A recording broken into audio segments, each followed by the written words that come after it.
मराठी भाषा दिवस साजरा करणं तोपर्यंत काहीच नव्हतं. तोपर्यंत फक्त एक दिवस होता बोलायचा. पण तो साजरा झाला, तो मोठा झाला, तो वाढतोय. आनंदच आहे, सगळ्या दृष्टिकोनातून आनंद आहे. मराठी भाषा, मराठी चित्रपट, मराठी जे जे काही आहे ते वृद्धिंगत व्हावं हीच मनापासूनची माझी इच्छा आहे. त्यासाठी जे जे माझ्याकडनं करण्यासारखं आहे ते मी निश्चित करीन. त्या बाबतीत मला गृहीत धरलं तरी चालेल, काही हरकत नाही. पण मला चित्रपट क्षेत्रासाठी म्हणून पण मी आत्ता काही तुम्हाला सांगत नाही, पण माझाही प्रयत्न चालू आहेत काही गोष्टी करण्याचा. तेही लवकरच तुमच्या समोर येईलच, त्या गोष्टी येतीलच.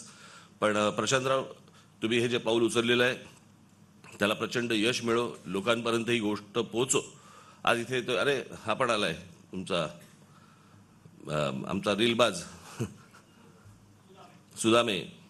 त्याशी पुण्याला पण भेटला होता तुम्हाला, तो आणि त्याची पत्नी पत्नी आले, हां आहेत बाजूला आहेत सगळे. अरे ते सगळे आखी टीमच आले ती.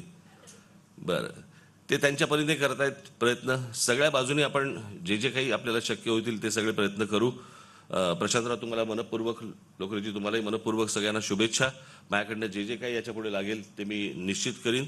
आणि आज मला अशोक सराफ सर आणि महेश कोठारे सर यांच्यामध्ये बसण्याचा तुम्ही बहुमान मला दिला, त्याबद्दल मी आपला मनापासून आभारी आहे. धन्यवाद. जय हिंद, जय महाराष्ट्र.